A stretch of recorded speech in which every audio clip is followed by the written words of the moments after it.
KT텔레콤 A자 추진단에서 AI 테크를 맡고 있는 김영입니다. 저는 테크 출신을 좀 테크 위주로 얘기 드려야 될 것 같아요. 전체적으로 구성을 빨리 좀 말씀드리겠습니다. 초고대 모델이 등장한 이유, 그 다음 확산된 이유, 그 다음에 저희가 지금 하고 있는 그러니까 초고대 모델이라는 게 두 가지가 있습니다. 언어 모델도 지금 되게 굉장히 주목받고 있지만 멀티모달 모델 역시 굉장히 주목받고 있습니다. 간단하게 얘기 드리고요. 그 다음에 이런 문제점들 얘기하고 향후 전망, 지금 우리들이 하고 있는 액티비티 소개를 드리고자 합니다. 그리고 저는 어떻게 다시 돌아갑니다.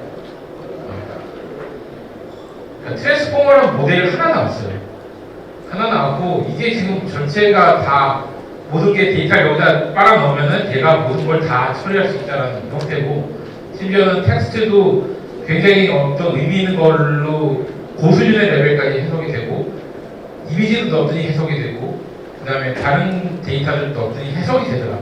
텍스트 레벨에서 해석이 다 되더라.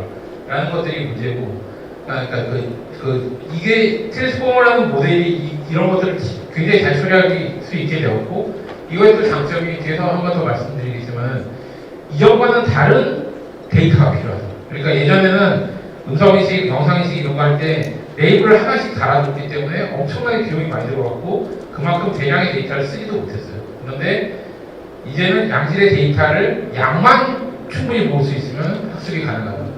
이식형 모델인 BERT와 생성형 모델인 GPT가 양식으로 발전이 되기 시작했고요. 그래서 성능을 보시면 무엇보다 성능이 가장 뛰어났기 때문에 많이들 사용했었고 대규모 모델의 투입만으로도 내가 원치 않았는데 갑자기 능력이 발현되기 시작한 것들이 굉장히 많았어요. 그리고 심지어는 언어 간 장벽도 예전에는 언어별로 다 따로 개발을 해서 어떻게 보면 지금 제일 모두가 당황스러운 상황이지만은 언어 간 장벽으로 인해서 지킬 수 있었던 시장도 있었어요. 그런데 지금은 오히려 언어 데이터가 고수준으로 가면서 어쨌든 언어라는 거는 어떤 명사를 행동을 하거나 표현하거나 이런 언어의 본질적인 면은 똑같잖아요. 그 본질적인 문제의 컨셉까지 가서 뭔가의 연결이 이루어지기 때문에 언어 데이터를 다양하게 영어 데이터의 도움을 받아서 한국어 데이터를 올리는 것들이 가능해진 상황입니다. 그리고 범용성이 굉장히 주목을 받고 있는데요. 그러니까 생성도 해주고 글도 고쳐주고 그 다음에 이제 되게 어렵지만 체인 오브 소트라는 개념이 있어요. 그러니까 어떤 특정 부분, 잘못된 부분에 걸 찍어가지고 얘가 뭐 잘못했으니까 어떻게 고쳐달라고 얘기를 하면은 이제 그런 논리력을 이해해서 그 부분만 그 사람이 원하는 대로 다시 고쳐줘요. 이것들은 이제 프로그램 언어에서 좀 그런 능력을 가지고 왔다고 하는데 이런 어떤 범용성이 계속 증가를 하고 있고요. 그 다음에 가장 발전을 만들어줬던 것들은 데이터가 그냥 양만 많으면 되죠. 이거였던 것 같습니다. 그래서 그런 것들을 파운데이션 모델이라고 얘기를 하고 있는데요. 그러니까 지금은 라지 랭귀지 모델만 얘기를 하고 있는 거고 텍스트 측면에서 라지 랭귀지 모델만 얘기하고 있지만은 곧 있으면은 파운데이션 모델을 우리가 기반으로 영상인식도 하고 음성인식도 하고 그 다음에 텍스트를 쓰는 이런 형태로 시장이 다 올라갈 거다. 이런 식의 얘기를 하고 있어요. 그러니까 지금은 프로그래머가 필요 없는 세상으로 점점 가고 있어요. 그리고 AI 시대에 AI의 작은 AI를 개발하는 것들에 대한 그 능력치를 어떤 이런 파운데이션 모델이 다 빨아당기고 있다는 그런 측면으로 보시면 될 것 같습니다. 그런데 이제 이런 거대 모델의 문제점이 뭐냐면 많은 인프라와 데이터가 필요로 합니다. 그냥 굉장히 많은 3,000 노드? 지금 챗GPT 서비스 하는데 들어가는 노드가 GPU 8장 달린 서버 군 하나를 얘기하는데 3,000 몇 대의 노드를 가지고 인퍼런스만 그 정도 규모를 하고 있고요. 학습은 그보다 더 많은 규모를 쓰고 있어요. 그러니까 마이크로소프트가 지금 계약 맺은 그 비용 자체가 전부 다 애저를 사용하는 데 들어가는 학습 비용입니다. 그 정도로 많은 컴퓨팅 인프라가 들어가고 있고요. 그래서 약간 어떻게 보면 이런 비용의 리소스 투입에 대한 격차로 어떤 격차가 생기게 돼가고 있습니다. 이제 그런 것들을 좀 반하는 것들도 뒤에 말씀드릴 텐데요. 여기 보면 메타에 얼마 전에 이번 달에 나온 메타의 라마라는 모델이 일부러 파라미터를 공개하는지 모르겠지만 어쨌든 파라미터가 유출돼서 많은 학계에서 그 파라미터를 가지고 여러 실험을 해보면서 아이디어들을 많이 도출해내고 있는 상황입니다. 그리고 국내 같은 경우에는 뭐 여기저기에서 많이들 하고 있지만은 규모는 그러니까 이쪽 구글이랑 메타랑 오픈AI에서 지금 쏟아붓는 비용이 워낙 많아가지고 얼마 전에도 뭐 다른 선을 통해서 얘기 들어보면은 다음에는 그 학습 비용에는 지금 챗GPT와 GPT-4의 학습의 비용에 들어간 거에 최소 50배에서 100배 가까이 더 쓰겠다고 얘기를 하고 있어서 야 이게 너무 스케일 게임으로 가고 있는 거 아닐까 이런 걱정이 좀 들고 있습니다. 근데 또 하나가 이제 데이터 워터 소스라고 생각을 하는데요. 우리나라 국내에서 이제 있는 데이터 다 모아봐야 저는 한 20테라 바이트를 넘을 수 있을까 이런 걱정이 있는데 해외에는 되게 다양한 데이터 소스를 그러니까 크롤 자체를 허용하고 그러니까 법 자체가 모으는 거는 문제가 없지만은 사용했을 때 어떤 저작권이나 이런 문제는 그 사용해서 서비스를 하는 곳에 책임을 돌리고 있거든요. 그래서 모아서 사용하는 데까지는 별 문제가 없는데 그래서 이런 굉장히 많은 양의 데이터가 GPT에 누가 들어가고 그 다음에 그 마이크로소프트가 GitHub을 가지고 있잖아요. 그래서 거기 있는 코드 데이터가 역시 그냥 그 GPT 학습하는 데 모두가 사용이 됐기 때문에 굉장히 고수준의 논리력을 만들어낼 수 있었던 거라고 생각합니다.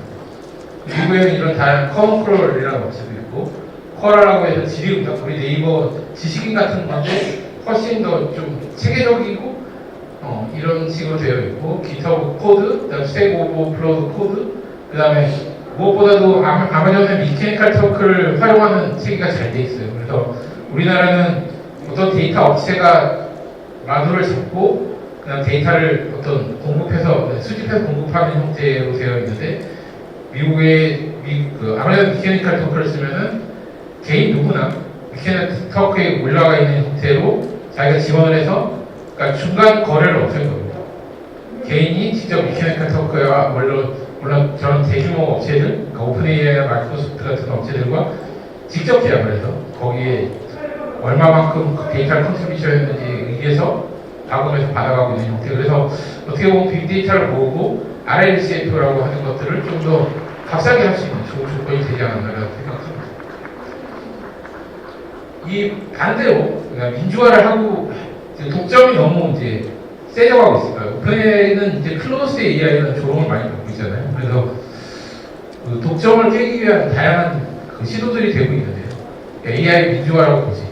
그래서 허깅페이스는 예전에는 1빌리언 이하 모델들, 그러니까 여기는 어떻게 보면 모델 동물원처럼 모델을 쫙 깔아놓고 네가 원하는 거 가져가서 써 이런 형태였는데 지금은 거대 모델은 그런 식으로 동물원처럼 쫙 펼쳐놓는 게 아니라 몇 가지 주요 동물, 큰 동물만 갖고 이제 어떤 게임을 하는 상황이라서 허깅페이스도 약간 그쪽으로 돌아섰습니다. 그래서 거대 모델을 시작했고요.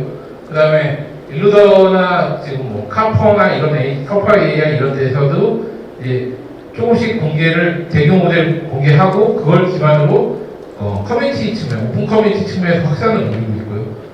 그 다음에 스테빌리티.ai도 역시 마찬가지로 이 주역이 돼가고 있습니다. 이런 두 가지 큰 축이 있고 이들도 역시 몇 명이 살펴보면은 데이터는 어찌됐건 모을 수 있겠지만 이걸 필요하는 컴퓨팅 자원은 필요하거든요. 그래서 어디든 하나씩 다 붙어 있어요. 허깅페이스나 아마존, 그 다음에 스테빌리티.ai도 아마존, 그 다음에 일루더 같은 경우에 독일이라서 유럽 업체라서 유럽 연방에서 제공하는 클라우드 같은 걸 사용하고 있습니다. 그래서 챗GPT가 많은 걸 바꿨어요.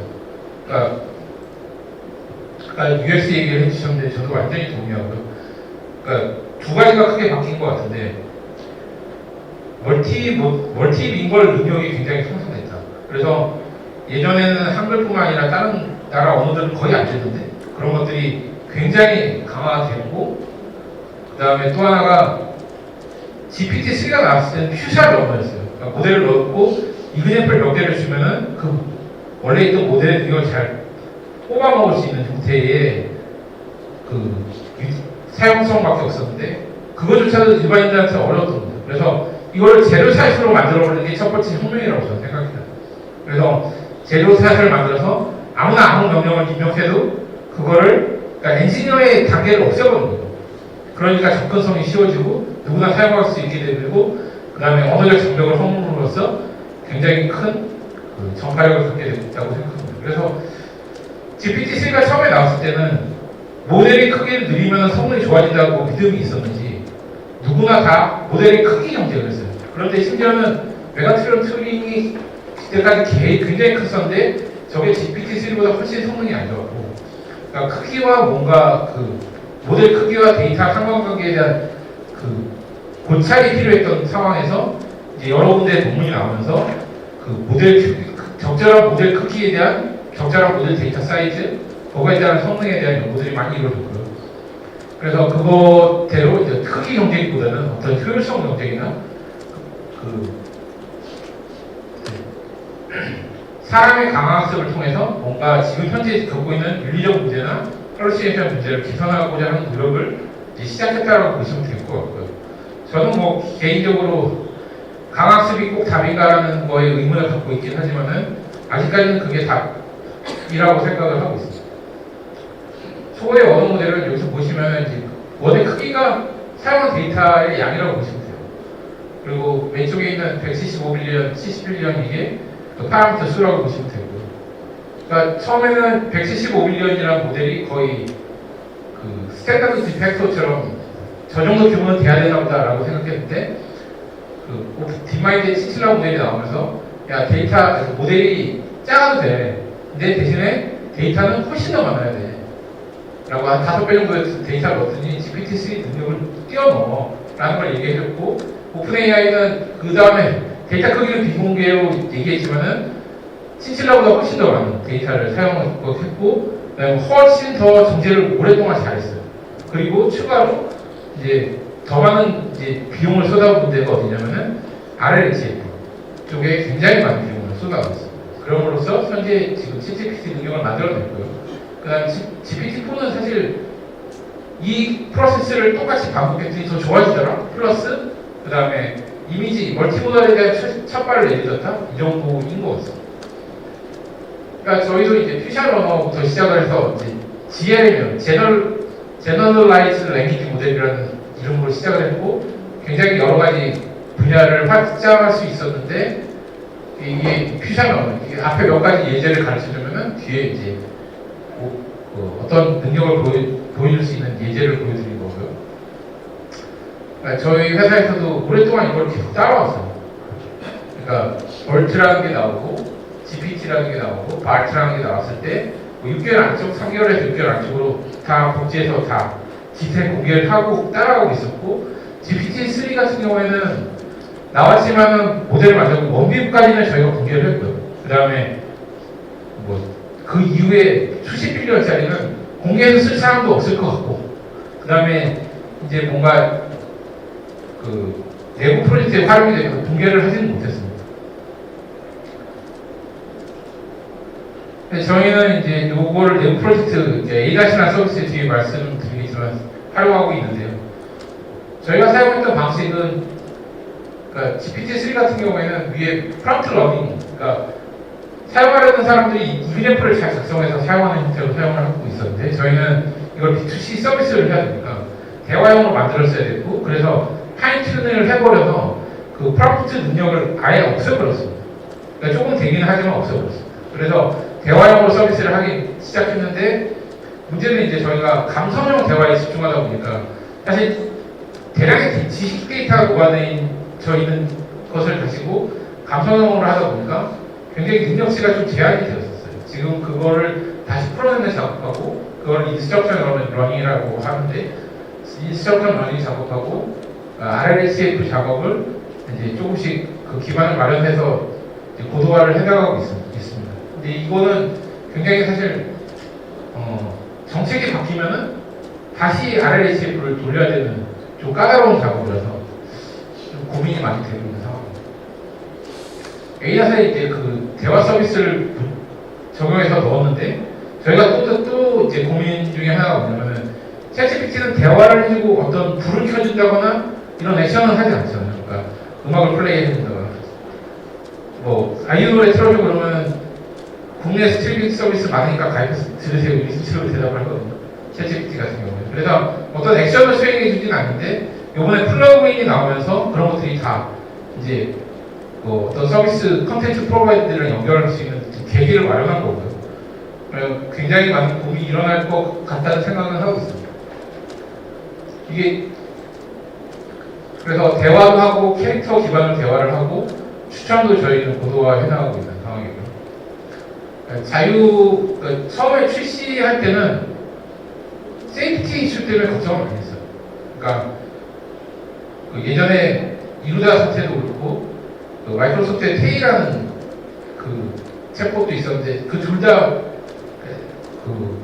테이는 아예 문을 닫았고 이루다도 한동안 이제 고도화를 했었지 않습니까? 그동안 그 원인이 세이프티 이슈였어요. 그러니까 고객의 데이터를 어떻게 그냥 마음대로 여과 없이 사용하는 것 하고 굉장히 나쁜 대답을 하게 되는 거. 이것 때문에 굉장히 강한 세이프티를 걸었는데 지금 어떻게 보면 챗GPT 나오면서 그런 세이프티 문제에 대해서는 조금 사회적으로 완화가 된 게 아닐까라는 생각이 드는데 오히려 프라이버시 문제는 갈수록 더 늘어날 거라는 생각을 하고 있습니다. 왜냐하면 지킬 수 있는 게 이제 프라이버시 데이터밖에 없기 때문입니다.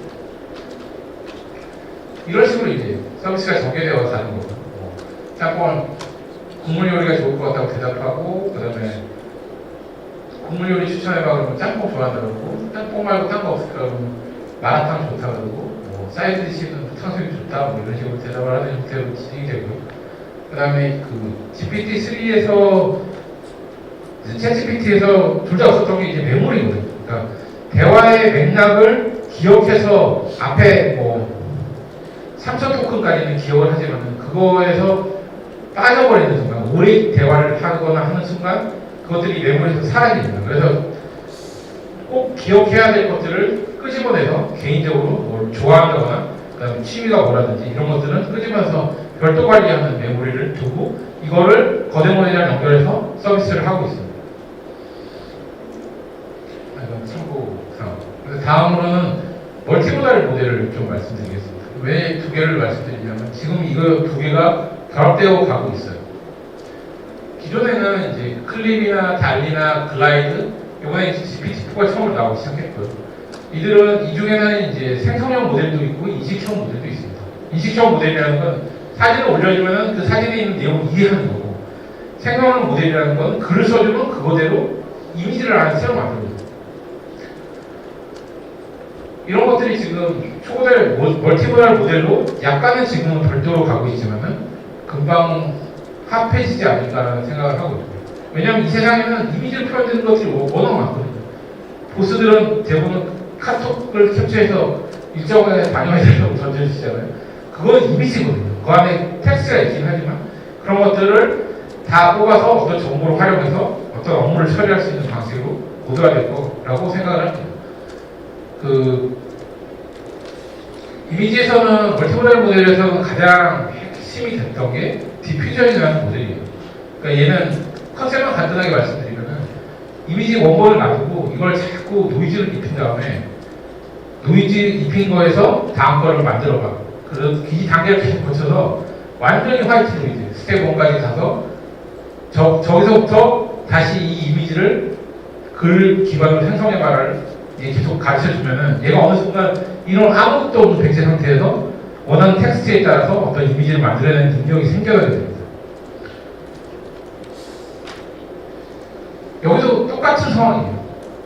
데이터가 많으면 많을수록 점점 더 모델의 효율화가 이루어지고 있는 상황입니다. 근데 이미지 같은 경우에 세이프티 문제가 더 심각하거든요. 그래서 생성형 모델들은 굉장히 조심스럽게 접근하고 있습니다. 이것들이 지금 스테이블 디퓨전이나 이런 것들이 생성형 AI가 만들어낸 이미지들이에요. 굉장히 고급 화질로 만들어질 수 있고요. 물론 이 프롬프트라고 하는 어떤 걸 만들어줘 하는 이 프롬프트라는 것들이 굉장히 길고 있지만 미국에서는 이 프롬프트를, 이미지 생성한 프롬프트를 돈 주고 사는 사이트까지 생겨났어요. 그 정도로 이제 프롬프트를 굉장히 다양하게 만들어내면서 이미지를 가지고 거기서부터 출발하면 되니까 활용하고 있지만은 이런 것들이 점점 짧아지고 나중에 이게 없어지는 제로샷이 되는 순간 그 챗GPT와 마찬가지로 대폭발이 일어날 거라고 저는 생각하고 있고요. 왜냐면은 이게 컨텐츠잖아요. 그리고 뭐 여기서 얘기는 안 드렸지만은 얼마 전에 구글에서 뮤직 LM이라는 걸 만들었어요. 뮤직 LM도 보시면 똑같은 프로세스입니다. 그런데 이거는 음악을 만들어내는 거거든요. 음악 만들어내죠. 이미지 만들어내죠. 그 다음에 이미진이라고는 구글의 동영상 만들어내는 플랫폼이 또 있어요. 그것도 대형 모델입니다. 그래서 이미지와 동영상과 거기 백그라운드 뮤직을 같이 만들어냈으니까 이거는 그냥 틱톡을 내가 원하는 대로 그냥 생성해낼 수 있다는 얘기거든요. 그러면은 컨텐츠 생성에 어떻게 보면 대지각변도 일어날 수 있다는 생각이 들고요. 그런 것들을 향해서 지금 그 거대 기업들은 그쪽을 향해서 가고 있다고 저는 생각하고 있습니다. 그게 이제 실사는 좀 만들어내기 어렵지만 이런 일러스트레이션 같은 것들은 훨씬 더 쉽게 많이 만들 수 있는 상황이 됐습니다. 이거는 저희도 이제 에이다 서비스에 얘기하면 이미지를 골라주는 거는 이미 적응을 했고, 그 다음에 사람 얼굴을 올리면은 내 아바타를 만들어주고 동영상으로 전환해준다든지 이런 서비스를 곧 출시할 예정입니다. 그 다음에 이미지를 올리면 그거 해석해서 이미지를 가지고 대화를 하는 것도 5월 중에 출시할 예정입니다. 네, 초과될 모델들의 문제점은 다들 아실 거예요. 네, 세이프티 이슈, 컬리시에이션, 그 다음에 일관성, 메모리가 없음. 근데 메모리 없음도 요번에 어느 정도 그 플러그인에서 메모리 사용하는 방법에 대해서 가이드가 나왔어요. 근데 그게 어떻게 자기가 자기 메모리를 알아서 쓰는 형태로 뭔가 레시피 형태로 나오는 거예요. 어떤 기업에서 내가 필요한 사용자의 메모리를 관리해주는 형태는 아닌 것으로 보입니다. 그리고 세이프티 이슈는 갈수록 완화되고 있어요. 그리고 이게 예전에는 좀 경향이 바뀌고 있는 것 같아요. 그러니까 완벽하게 해서 내보낸다 해서 기업이 책임진다기보다는 얘를 어떤 쪽으로 드라이브해서 얘도 하나의 어떻게 보면 어린애라고 취급을 하면은 이 어린 인공지능한테 이거는 편향성 있는 대화니까 이렇게 가르쳐가는 형태, 피드백을 통해서 가르쳐가는 형태로 이제 사회에서 받아들이기 시작한 건 아닌가라고 생각을 하고 있고, 오히려 세이프티 문제를 열고 그 피드백을 받는 게 오히려 더 나은 방법이라고 생각을 하고 있습니다. 그리고 헐리세이션 문제는 저는 쉽게 안 풀릴 거라고 생각해요. 이거는 그냥 언어 모델이라는 거의 태생 자체가 헐리세이션을 만들어낼 수밖에 없거든요. 그러니까 유일한 해결 방법이 저희는 이제 그라운딩이라고 얘기를 하는데요. 진짜 적절한 정보 소스를 프롬프트 안에 넣습니다. 이걸 그라운딩이라고 하는데요. 그러니까 요약이나 이런 건 문제가 없을 거예요. 그런데 어떤 객관적인 사실을 누가 물어봤을 때 얘는 거기 그라운딩이 제대로 못되면 자기 원래 있던 소스를 활용해서 뭔가를 만들어내고 있지만은 걔는 거짓말할 확률이 굉장히 높고, 아무리 RLHF를 잘 돌린다 하더라도 이게 0이 될 수는 없어요. 근데 그래서 다시 이제 문제는 다시 거꾸로 검색으로 될 것 같아요. 왜냐면은 그라운딩을 제대로 제공해주지 못하면은 얘는 계속 거짓말을 할 거거든요. 근데 처음에 사용성은 지금 마이크로소프트나 빈 같은 데도 보면은 요약해주고 다음 행동을 추천해주는 형태로 갈 거고, 당분간 그 행동이 계속 지속될 거고, 그런 형태가 계속 뭔가 사용자한테 어필이 될 수 있다면은 다음에 이제 그걸 다 모아서 이 헐리시에이션들을 어떻게 개선할지 다른 방법들이 나와야 될 거라는 생각이 들고 있어요. 그리고 오히려 더 사용성이 좋은 거는 글을 생성해주는 영역이라고 생각해요. 그거를 사람이 한번 개입이 일어나면 뭐 글을 작성한다거나 이런 거에서는, 리포트를 작성한다 이런 거에서는 사람이 한번 필터링을 거쳐서 자기가 자기 사실을 픽스를 할 수 있기 때문에 그런 분야에서 오히려 활용성이 높아서 마이크로소프트의 그 파워포인트랑 결합한 게 신의 한 수라고 생각하고 있습니다. 이건 이제 세이프티 이슈고요. 구글도 뭐 검색을 어떻게든 연결해서 해결해 보려고 계속 노력을 하고 있는데 너무 검색을 의존하면서 쉽지 않은 그러니까 게임이 되고 있는 상황입니다. 그거는 사실 좀 쉽지 않죠. 왜냐하면 너무 검색 비즈니스 의존도가 커서 얘를 확실한 비행이 없는 상황에서 낼 수는 없다고 생각해요. 그러니까 빙은 이룰 수 없다. 세계시장 3%짜리가 지금 뭐 10%라고 우기고 있는데 그런 식으로 이제 적용을 해서 시장 파괴자가 돼가고 있다고 생각합니다. 초보자분들의 문제점이 이제 저작권 초상권이에요. 이게 지금 만들어낸 이미지인데 실제 아이린 얼굴하고 거의 똑같거든요. 그러니까 이게 만들어낸 얼굴이냐 아니면은 뭔가 진짜 있는 사람이냐 이런 거에 대한 문제들이 굉장히 많이 대두가 될 거고요. 왜냐면은 개인이 만들어낸 데이터가 어떻게 보면은 모델에 반영돼서 그거에 학습 능력치를 더 올렸는데 그럼 나의 컨트리뷰션도 있었던 거 아니냐 이런 얘기가 대두될 수밖에 없을 거고 그게 어떻게 보면 웹 3.0 이런 것들이랑 결합이 돼서 나중에 어떤 전체 사회적으로 돌아가는 어떤 서클이 되지 않을까 이런 생각을 하고 있습니다. 향후 전망은 뭐 지금 초보된 모델로 뭐 사라질 직업들 이런 거 굉장히 많이 나오고 있는데요. 제가 봐도 효율성은 엄청나게 증대될 것 같아요. 그래서 효율성이 증대되면은 그 남는 시간을 다른 데 써야 된다. 다른 더 효율적인 일을 해야 된다. 그런 것들이 이제 찾는 영역, 그러니까 이 굉장히 많이 증가를 할 것 같고요. 출판, 검색, 제조, 금융, 그다음에 동영상 생산, 웹툰, 그다음 교육. 샘 알트만 그 CEO가 제일 메일을 많이 받는 데가 교사들이에요. 그래서 왜냐면 너무나 얘들이 그 에세이 숙제를 전부 이거를 해오니까. 그래서 교육이 쪽으로는 뭔가를 해야겠다 스스로 마음을 먹었다고 하더라고요. 어쨌든 이렇게 전체 사회에 영향을 미칠 수밖에 없어요. 왜냐하면 얘는 상상하고 생각하고 만들고 디자인하고 제조를 어떻게 하고 이것들이 사실 모든 프로세스가 다 어떻게 보면 언어로 표현될 수 있는 거죠. 그 언어 자체를 그러니까 지금 클릭하는데 어떤 버튼을 클릭하면은 내가 지금 뭐 내 예금 조회를 눌렀다. 하지만 그 클릭에 대해서는 설명이 없잖아요. 내가 액션만 할 뿐이지. 그런데 그런 데이터들을 누군가는 저장해서 뭐 사용하려고. 그런데 그게 다 언어 데이터로 시퀀셜하게 표현이 된다 그러면은 그 데이터로 할 수 있는 것들은 무궁무진한 거예요. 그러니까 이런 그래서 그 구글 쪽에서는 액션 트랜스포머라는 것도 만들어내고 있어요.